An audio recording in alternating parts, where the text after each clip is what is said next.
valdžią uzurpavo, pinigus visus pasiėmė ir taip toliau. Šiaip tai statistikai pasižiūrėkit, kiek pasiėmė stanytojai ir kiek visos kitos federacijos ir taip toliau. Tai tikrai praėjo tie laikai, kada mes pasiėmėm pinigus ar dar kažką.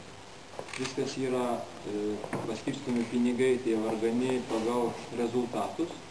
Ir aš džiaugiuosi, kad šito ir toliau laikytumėsi, nes kada yra tavo tikslas ir tu žinai, už ką tu gausi pinigus, kada nebus ir pykčių. Kad yra aiškios taisyklės visiems vienodos.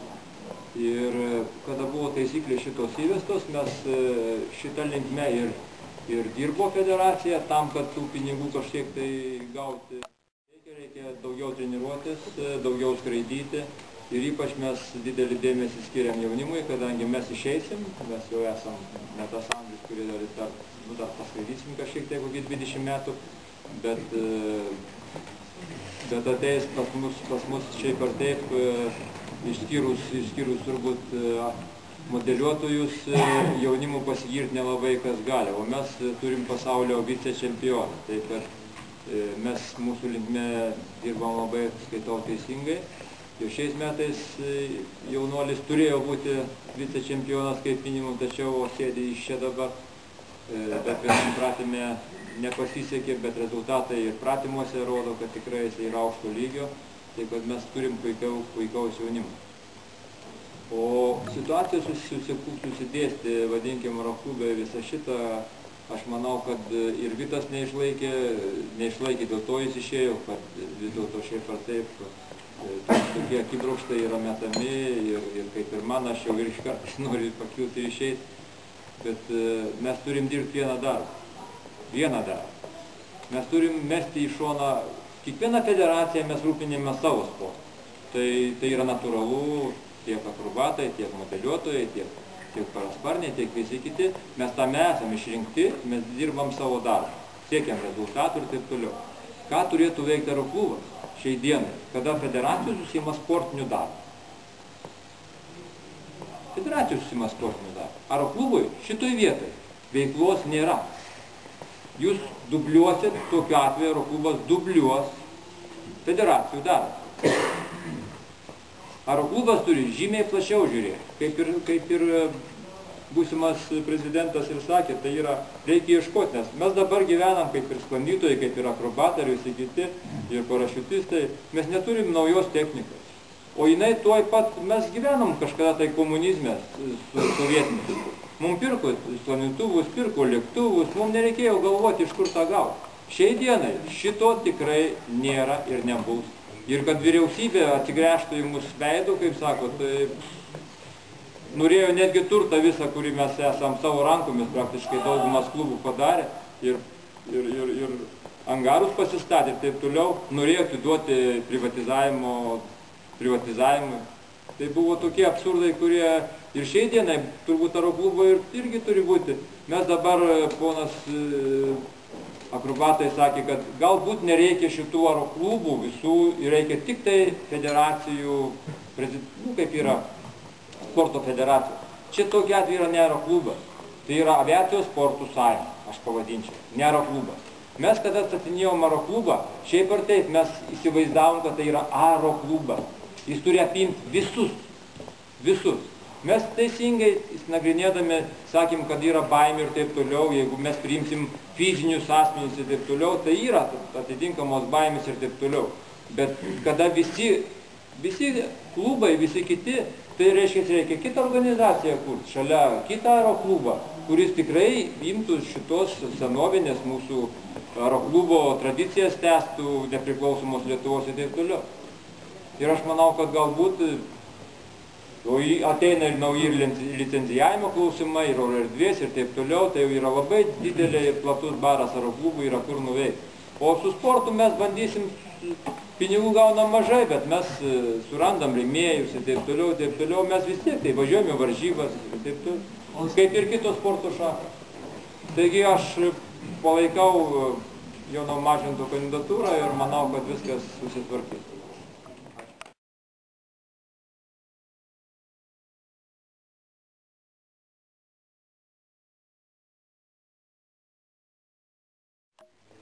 Apie Joną, bet pirmą ne apie jį. kai dar buvau jaunesnis ir mokiausi, toks docentas Gustevas sakydavo, Staseli, žmogus koks centimetrė, koks ir kilometrė. Tada man keistai skambėjo. Bet tai tiesa. Dabar apie Joną. Reiškia, 98 metais buvo organizuojama, man teko garbė dalyvauti organizuojant aviacijos šventę Raseiniuose. Tai buvo pirmoji, turbūt po karo, vienintelė iki šiol.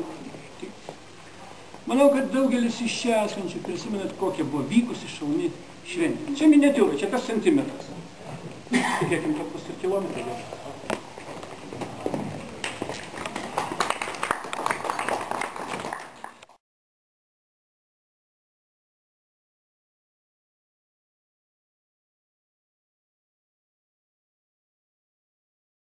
Renatas Samulėnas, šiuo atveju atstovauju Lietuvos ultralengvų orlaivių federaciją. Prezidentas susirgo, aš perimu vėliavą, bet mano vokalas šiek tiek gal virusai spinduliuoja, bet didesniu atstumu kalbėsiu trumpai. Kada rinkom Vitą Karčiauską, nuoširdžiai sakau, aš tikėjausi daugiau iš jo, už tai, kad žmogus matėsi, jis yra patyręs Lietuvos biurokratizmo džiunglėse. Ir mes visi tikėjomės, kad su jo pagalba pavyks pakelti vis tik Lietuvos aeroklubo prestižą mūsų šalyje. Aš tikrai nesutinku, kada lyginam aviaciją su krepšiniu. Taip buvo senai. Dabar jie yra visiškai skirtingose situacijose. Krepšinis yra remiamas visais įmanomais būdais, didžiulė propaganda spaudoje. Kalbame apie didžiavyrius, kurie net prieš kamerą normalaus sakinio nesurezga kitą kartą. Jų pergalės liaupsinamos, jų pralaimėjimai nutylimi. O aviacijos situacija Lietuvoje yra tokia, kad mes net nacionalinių avialinijų dabar neturime. Deja, tai neįvyko, greičiausiai dėl didelio jo užimtumo. Vis tik tai jis ten tam biurokratizme įklimpęs ir greičiausiai Lietuvos aeroklubus neturėjo laiko tiek skirti. Arba buvo skiriamas dėmesys tiem popieriniam reikalam, dėl kurio čia visi yra nepatenkinti. Tai ir mano supratimas būtų toks, kad vis tik tai reiktų pamiršti tuos pinigus. Čia minima, kad viena federacija lupa antklodę nuo kitų. Krepšinis lupa antklodę nuo visų sportininkų. Tai 100% visą tą matom, bet visi kažkodėl su tuo sutinka. Ir įterpsiu tokią kvailoką Spraito reklamą, kad troškulys yra viskas. Šiuo atveju įvaizdis yra viskas. Mes neturime dar to įvaizdžio. Ir mums reikia dirbti tą linkme, kad mus pagaliau pamatytų.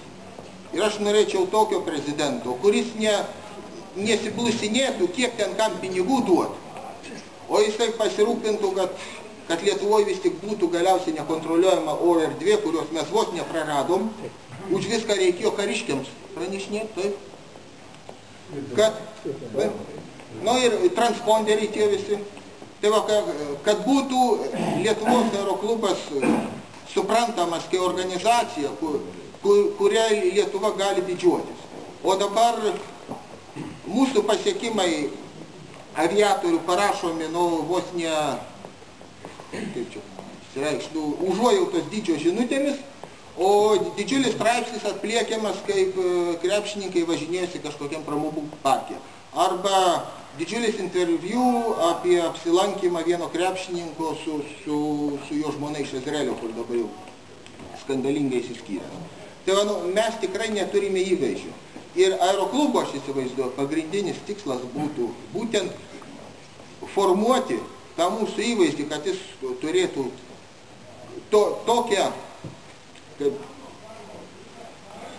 tokią padėtį Lietuvos visuomenį, koks buvo tarpukariu. Tarpukariu Lietuva aeroklubų didžiavosi ir visa aviacija didžiavosi. Dabar išgyvenam tokius sunkius laikus. Ir mums reikia tikrai visų bendrų pastangų, be jokių asmeninių žaidinėjimų, kad tau ten tiek, rezultatą, aš suprantu, visokių pasitaiko, ultralengvų orlaivių federacija jau pratus viską siek grinai savo lėšų dėka, nes visa technika įsigyta mūsų. Kam pavyko paveldėti iš Dosako tą techniką, irgi sensta, reikia pakeisti. Bet čia yra, aš įsivaizduoju, federacijų darbo rezultatas, o Lietuvos aeroklubo prezidento pagrindinė veikla tai yra užtikrint, kad ta sportinė veikla Lietuvoje galėtų vykti. Reiktų erdvės. Ačiū.